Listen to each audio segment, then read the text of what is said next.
मतलब कि बहुत जल्दी जल्दी दौर गुजर जाते हैं। मतलब इससे पहले हम लोग पलपन वाले दौर में थे, और फिर उससे पहले हम लोग एक सूफी वाले दौर में थे, फिर उसके बाद हम वो बावड़ी वाला एक दौर था जिसमें वी वर टॉकिंग अबाउट दौलत खान लोधी। इस जगह पर दौर एकदम तेजी से बदलते रहते हैं। जैसे पहले एक बरस होता था, और एक बरस पहाड़ की तरह खत्म होता था, अब एक साल होता है, और साल एकदम पलक झपकते ही खत्म हो जाते हैं। अब ये वाला जो दौर है जहां पे हम लोगों ने एंटर किया, ये ब्रिटिश काल, जहां आप लोग अभी बैठे हुए हैं, ये ब्रिटिश जमाने का एक ब्रिज है। अब आप इसमें तसव्वुर करें कि दोनों तरफ दरख्त लगे हुए हैं और खिजा का मौसम, या दिसंबर की सर्द शाम है। दिसंबर की सर्द शाम ज्यादा ठीक लगती है, और सांझ घिर आई, और तोतों का एक झुंड जो है वो इस जानिब से तय तय करता हुआ इस जानिब निकल गया, और इधर जो दोनों तरफ दरख्त हैं उनसे सूखे पत्ते नीचे जमीन पर गिर रहे हैं। इधर झील है पर ऐसा शोर नहीं जो ये वाला है, एक खामोश पानी, बड़ा खामोश पानी। मतलब कोई एक सूखा पत्ता उसमें गिरा और उसमें एक हल्की सी लहर पैदा कर दी, उसकी भी आवाज आपको सुनाई दे रही। और दोनों तरफ लैंप पोस्ट लगे हुए यहाँ से लेके आगे, और ये विक्टोरियन इरा की एक बग्गी जो जिसमें 2 घोड़े लगे हुए हैं काले रंग के, वो वहां से आ रहे हैं। और वो काले रंग की बंद बग्गी है, उसमें जो चाबुक है वो बड़ा लंबा सा है, पकड़ने वाला काले रंग। और ये वाली बग्गी, इस पर जो है एक सिपाही खड़ा हुआ, एक पहरेदार खड़ा हुआ, वो हल्का सा झुककर सलाम करने के अंदाज में, और वो जो बग्गी है वो सलाम को नजरअंदाज करते हुए आगे निकल जाती है। बग्गी में से साहिब उतरते हैं जिनका नाम है मेटकाफ। हिंदुस्तान ने 3 मेटकाफ देखे। एक है चार्ल्स मेटकाफ। चार्ल्स मेटकाफ वही है जो कनाडा के भी सूबेदार हो गए थे भैया एक जमाने में जाके, उससे पहले वो कलकत्ता में रह रहे थे। और ये वही है जिनसे मिर्जा गालिब साहब दिल्ली से ट्रैवल करके वहां गए थे मिलने के लिए अपनी पेंशन के लिए। रास्ते में वो रामपुर भी रुके थे, तो रामपुर के नवाब जो हैं जब उन्होंने उन्हें रुखसत किया मिर्जा गालिब साहब को, तो वो जाते हुए रस्मी तौर पर कहते हैं जाइए हमने आपको खुदा के हवाले किया, खुदा हाफिज। तो मिर्जा गालिब साहब कहते हैं कि खुदा ने मुझे आपके हवाले किया था, आपने मुझे वापस खुदा के हवाले कर दिया। ये जो पुराने शायर होते हैं ना, इनकी शायरी पर गौर न करें आप। इनकी हाज़िर जवाबी, इनके खतो खतूत, इनकी महफिल में हाज़िर जवाबी, एक दूसरे से बातें करने का अंदाज, ये ज्यादा उनकी पर्सनैलिटी बयां करता है। वरना शायर से बड़ा मक्कार आदमी कोई। आप एक अच्छे शायर की शायरी पढ़ लीजिए, इंसान बिल्कुल अलग होता है। तो जैसे एक बार क्या हुआ कि मिर्जा गालिब साहब के पास जो है वो मुअन्नस और मुज़क्कर में डिस्कशन हो रहा था कि भाई की और कार, मतलब लड़की और लड़का वाला जो है स्त्रीलिंग और पुल्लिंग वाले में डिस्कशन हो रहा था कि जो जूती है वो मतलब वो लड़की है या लड़का वाला। तो मिर्जा गालिब साहब ने कहा कि भाई अगर हौले लगे तो वो जूती है और जोर के लगे तो जूता है। फिर किसी ने कहा कि मेरी कलम सही है कि मेरा कलम सही है। तो इन्होंने कहा कि अगर औरत लिखे तो मेरी कलम और मर्द लिखे तो मेरा कलम।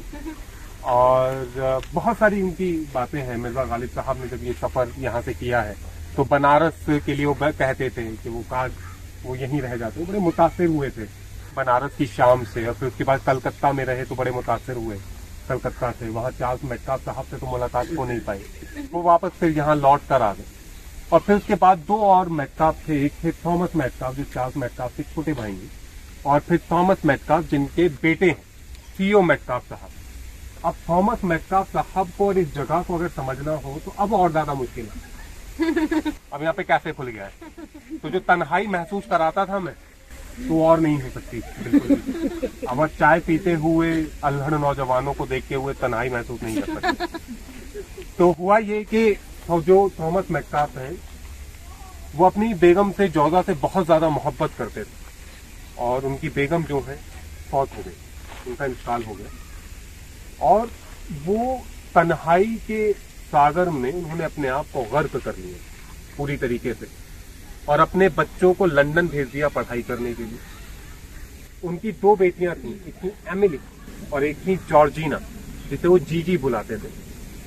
बाप जो होता है वो हमेशा से अपनी बेटियों के ज्यादा नजदीक होता है। ये अपने बेटों से कम नजदीक थी जितनी बेटियों से ज्यादा इनकी नजदीकी थी। तो एमिली और जीजी जो वो यहीं रहती थी, जो मेटकाफ साहब जब यहाँ रहते थे तो उनके खतों से जो है पता चलता है ये वो क्या सोचते थे और वो किस तरह के किरदार थे। जैसे मेटकाफ साहब जो है जब उनके बच्चे लंदन से पढ़कर आए तो उनके अलग अलग जगह जो है वो पोस्टिंग हो गई। मेटकाफ साहब जो थे उन्हें मुगलों से कुछ खास उल्फियत नहीं, पर वो बहादुर शाह जफर जो है उनसे थोड़ा सा जो है वो बेचारगी वाला एक रिश्ता रखते थे, वो उन्हें बेचारा बादशाह समझते थे। पर बहादुर शाह जफर द्वारा दिए गए जितने भी लकब है, जितने भी टाइटल्स हैं, वो उन्हें बड़ी शान से जो है लोगों को बताया करते थे। इसके अलावा उन्होंने अपने लाल किले के पास ही एक उन्होंने अपने लिए घर बनवाया जिसे मेटकाफ हाउस बोला जाता है, जहां पे एक सरकारी दफ्तर है। एक समर हाउस बनवाया जो ये उन्होंने क्या किया कि अंदर जो है एक मुगल इमारत है, मकबरा है, उसमें से उन्होंने वो कब्र हटाई और जहां वो अपना बिलियर्ड टेबल रखते थे कब्र हटाकर, और उसको एक ड्यूप्लेक्स घर जो है वो बना दिया, एक बंगलो बना दिया। यहीं से आगे जो है जो ये सामने वाली इमारत है ये आपकी है बोट हाउस।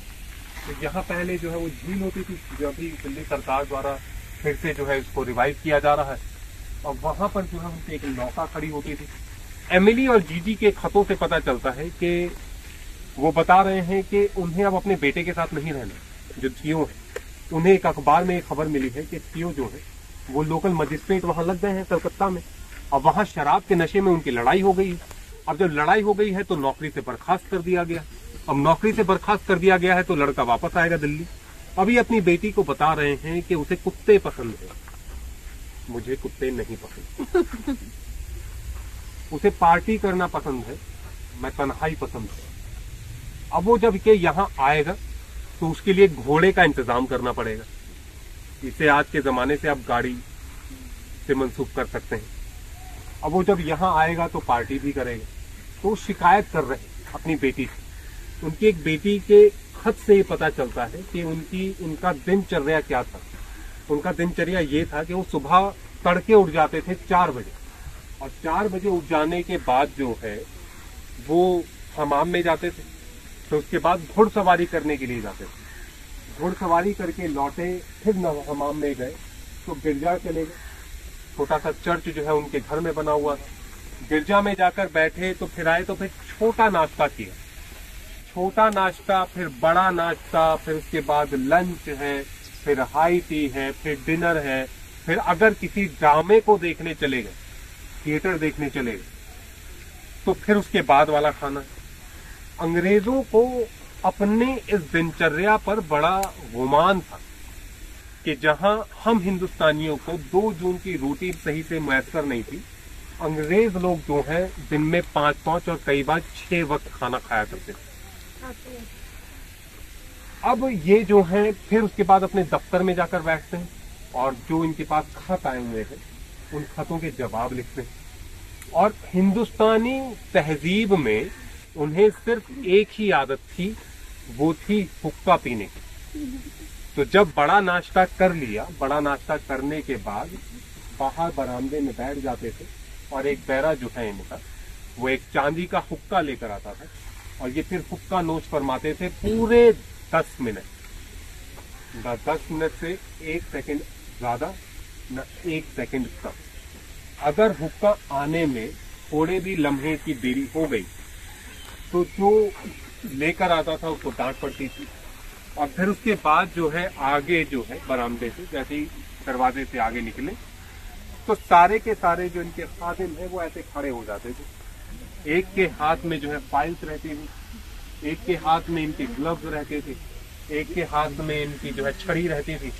अब ये धीरे धीरे बड़े, क्योंकि इनके बड़े बहुत खूबसूरत नहीं थे, अकॉर्डिंग टू हिज डॉटर, बहुत खूबसूरत नहीं थे, पर छोटे छोटे हाथों से जो इनकी जो नाजुकी थी उन्होंने इन्हें बड़ा खूबसूरत बना दिया।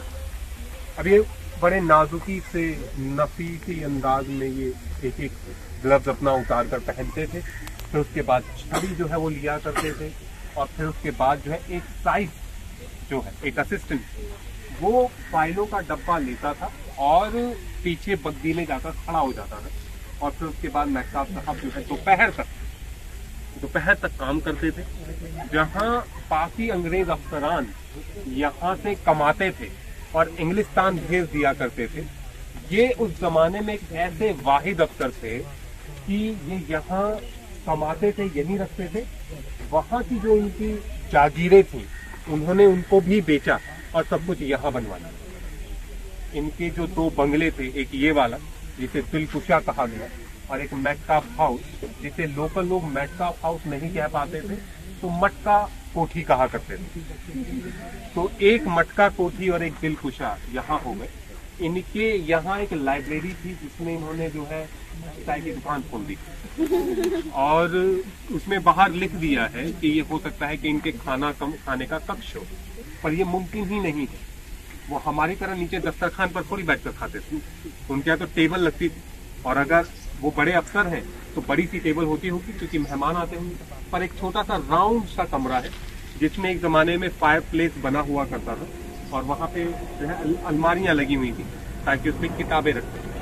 महताब साहब, दो चीजें हैं इसमें, जो इंसान दुनिया से दूरी बना लेता था और तन्हाई किया करता था वो किताबों का दोस्त हो जाता था। तो ये कहा जाता है कि हजारों किताबें महताब साहब के खजाने में मौजूद थी, और नेपोलियन बोनापार्ट के खासा फैन थे, तो उनकी अंगूठी और उनके सामान जो है इन्होंने अपने घर में रखे हुए थे।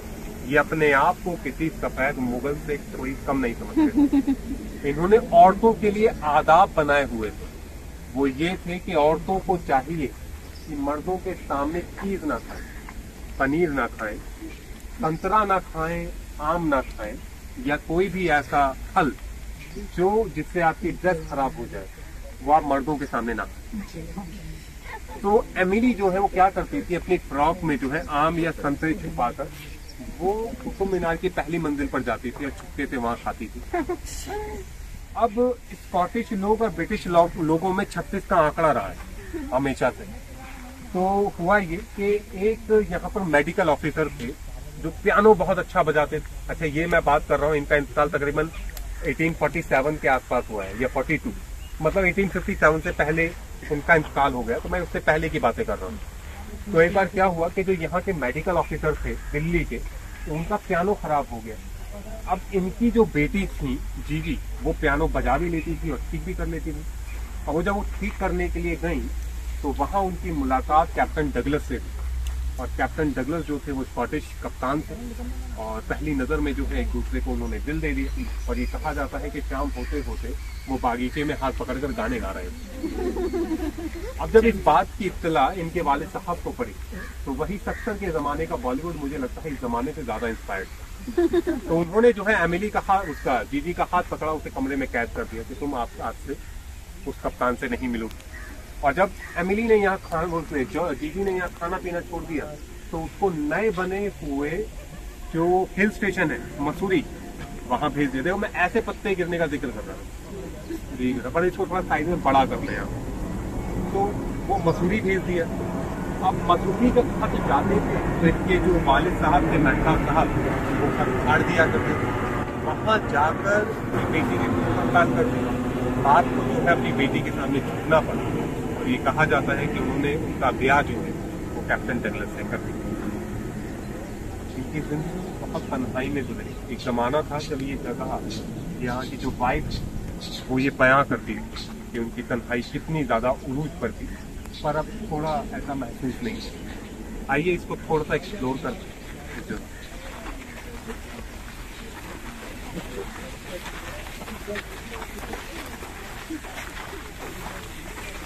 अच्छा, दिल्ली में जो आर्कियोलॉजिकल सोसाइटी बनी पहली, उसका जो श्रेय है वो मेहताब साहब को जाता है। आप जितनी भी 19वीं सेंचुरी की फोटोज नहीं देखते हैं दिल्ली की, उसका श्रेय भी मेहताब साहब को जाता है। मेहताब साहब जो थे वो जब उनकी बेटी एमिली लंदन से दिल्ली आ रही थी तो उन्होंने ज्यादातर जो इमारतें हैं उनकी तस्वीरें बनवाई और एक बड़ी सी किताब में जो है उसको छपवाया अपनी बेटी को तोहफे में देने के लिए। मेहताब साहब जो है दिल्ली मैगजीन नाम से एक महीने की एक मैगजीन जो है वो निकाला करते थे। अब आप इस बात से अंदाजा लगा सकते हैं कि दिल्ली में उस जमाने में उर्दू और फारसी के बड़े शुरफा थे जो इन्हें अपने आर्टिकल्स लिखकर दिया करते थे। अब इन्हें फारसी भी आती थी, इन्हें उर्दू भी आती थी, क्योंकि उन फारसी और उर्दू के आर्टिकल्स को ये अंग्रेजी में तर्जुमा करते थे और फिर उसके बाद जो है वो मैगजीन में जो है वो पब्लिश होते थे। तो एक किताब थी द मॉन्यूमेंट ऑफ दिल्ली, वो किताब का जो श्रेय वो मेहताब साहब हो जाता है। आपने जो खतों का जिक्र किया वो कहाँ मिल पाएगा? वो बहुत किताबों में अवेलेबल है, बहुत किताब में। विलियम डैलिम्पल साहब की किसी किताब में मिल जाएगी।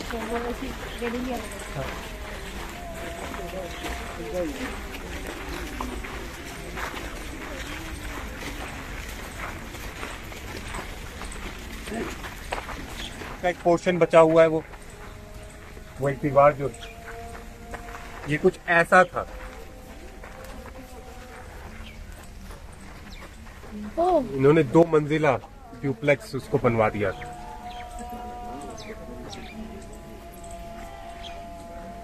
ये पीछे जो लोग मेहरौली गए हैं मेरे साथ, वही जानते होंगे ये भूल भुलैया है। ओरिजिनली ये जो मकबरा है इसमें अली कुली खान साहब दफन है। अली कुली खान साहब अदम खान के भाई हैं और माहम बेगम जो है, महामंगा, उनके बेटे। Ali Quli Khan was the foster brother of Badshah Akbar. तो ऐसा करते हैं कि आगे चल के मैं आपको एक दरवाजा दिखाना चाहता हूँ। वो अदम खान है, वो वहाँ पे आया, भूल भुलैया में दफन है। ये आगे चौमुखी दरवाजा, हाँ, वहीं जा रहे हैं।